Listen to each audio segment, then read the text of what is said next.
Alright, so in this video I have a look at the brand new Asics Gel-Nimbus 26, a model that I was actually really excited to try out because I was a huge fan of the Gel-Nimbus 25s. I also have the 24s. The difference between the 24s and the 25s was massive, like they changed it up completely, made it more max cushion, and I really like the 25s if you're looking for that max cushion love. Now, in the 26s though, they basically changed it up a little bit, and I kind of wanted to do just a casual video on, is it worth paying the extra for the new version, or is it better to buy the older version on sale for like $40 less? So the new versions are about $160, the old versions are about $120 right now online, and I will link both of them in the description if you guys are interested. Also, I'll link over a couple of my favorite alternatives in the description as well. But I was really excited to get the Asics Gel-Nimbus 26 as soon as I saw that they were available. I also did a review of the Asics Gel-KAYANO 30s. My wife actually ended up doing that review, as well as I did a review of the Nova Blast 4 over on my channel. So if you guys haven't seen those on my channel, go check them out. But this is the kind of the max cushion, like everyday sort of runner for us folks out there that want something that's really comfortable, lots and lots of cushion. And so first thing out of the box, it does look a little bit different, like the sculpting of the midsole. I can kind of appreciate that. The engineered mesh upper is there, and then you have some of the same components such as the collar and stuff, and the pull tab and that stretchy knit on the tongue. I like that as well. I'll get into more of a direct comparison here in just a second, but I wanted to give you guys some words from what Asics says about their own product. The Gel-Nimbus 26 shoe's soft cushion properties help you feel like you're landing on clouds. The design is revamped to help create a softer and smoother running experience. A soft engineered knit upper comfortably wraps your foot while supplying advanced ventilation. Additionally, the knit tongue and collar help provide soft and supportive feel. By using FF Blast Plus Eco cushioning, this trainer creates a lightweight and soft cushioning experience with less of an impact on the environment. Also features Asics Grip outsole rubber, helps create better traction and improve softness and advanced durability. This also features PureGEL technology in the midsole, which helps provide lightweight cushioning and softer landing. Also has an Ortholite X55 sock liner, and they also do have some reflective details. So as I mentioned, the grip is a little bit different in the bottom of these. My wife actually complained about that a little bit about the Kayano 30s, is that the grip was really like very slippery, especially in Oregon, like outside in the rain, it's super slippery. I went on a walk with her the other day and she was slipping around. I actually felt a little bit better in these than she did in that pair. So just throwing that out there, like I was trying to slip around and it wasn't that slippery to be quite honest. So maybe they did actually improve things a little bit in this model. If you guys can agree or disagree, of course, leave a comment in the comment section. So first of all, for those people that are newer to Asics and this model specifically, this is like a really crazy comfortable shoe.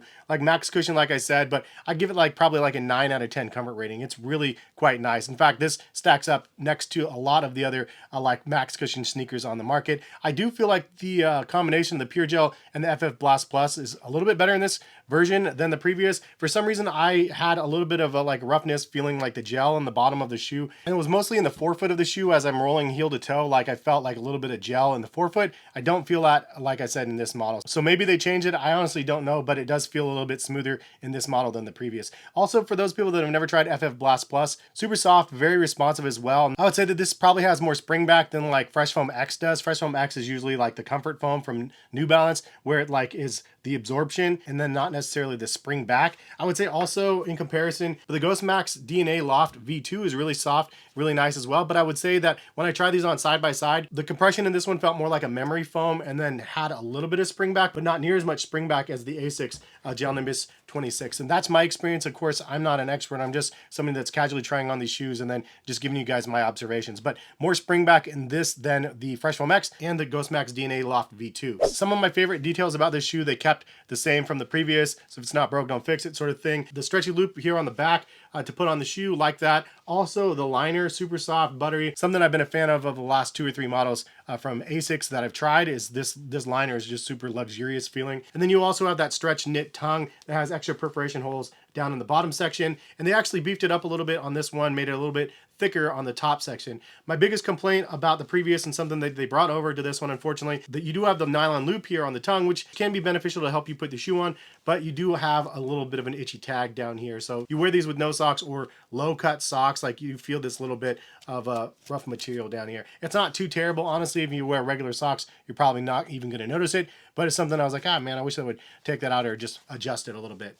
Now the tongue is gusseted, so it's like attached down from this part onwards, and then detached from the top, something I really like. Versus like the Ghost Max, it's not attached at all, unfortunately. I like the puffier tongue style here, but it kind of double layers over top here, and it's a little bit more of a nuisance. This is a much more seamless ride in the Nimbus 26. I do also like the look of the midsole better. Obviously, this one has a little bit of color to the midsole, but it is a little bit more streamlined, a little bit more sleek looking than the previous. And it's hard to have a shoe that's this big and bulky look sleek, but it does look a lot sleeker because of the lines of the midsole. And the previous one had a bunch of little micro dots all over the place. Not a huge fan of that look personally. I'd rather have, you know, the little sleek little lines and stuff on the newer version. And lastly, the lace loops, they did kind of change up a little bit from the previous, at least from the bottom two lace loops. It looks like they used some extra reinforcement down here instead of that little rope lace that they had on the previous version. I don't know if it makes too much of a difference. Maybe for those people that need that tight lockdown, this is a little bit better because it's a little bit more durable. Now, overall weight of this shoe, I'm a 9.5. This is 10.9 ounces. This is weird because this actually felt heavier in hand, but this is actually lighter. This is 10.3. That's crazy to me. And then this one is 10.6. So this is the heaviest offering out of the three. I feel like that's because of the thicker midsole traction that they added to the bottom of the shoe, which I think is probably a good thing considering like you don't slip around as much, at least from my experience. So the big question is it worth buying the 26 over the previous 25s? This is where I gotta be honest with you guys. I honestly don't think there's enough upgrades in the 26 to justify an extra $40 price point or even just getting a new version of this model because the previous model was just that good. So that's like a testament to how good the 25 is. The 26 is equally as good, but I don't think it's that much better with exception of the traction being a little bit thicker. If traction's a major issue for you, then maybe this is the better option if you want to pay the extra $40 for it. But what I will tell you is that there was a big difference between the 24s and the 25s. So if you had a Gel-Nimbus 24, I would say absolutely upgrade to the 25 if you want more max cushion. But if you're looking for a ground up rebuild, like the midsole was sculpted a little bit different, but honestly, side by side on feet, they felt very, very good, both of them on feet. So like I didn't really notice that much of a difference from the old to the new. Sometimes it's worth upgrading and buying the latest and greatest ones if you like something a little bit better. But in this case, I do feel like they are pretty much equivalent, at least on my feet. I can't justify and recommend this one for $40 more, considering how good the previous one is. That being said, if you have the previous one that's completely beat up and you just want to try the new one, of course, but from my experience,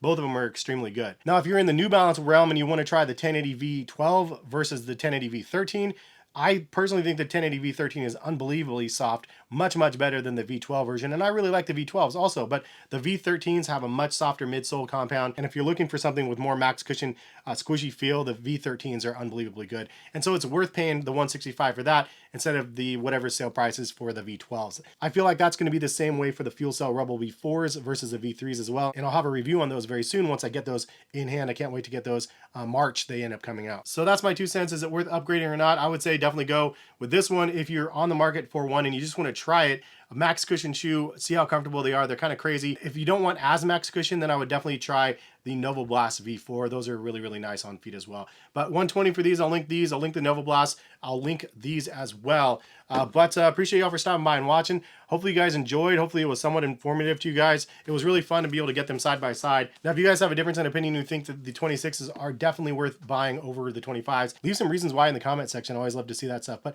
hopefully you guys have a good rest of the day. Thanks again for watching. Subscribe if you're new to the channel, and hopefully see you back for some more content soon. All right, peace, guys.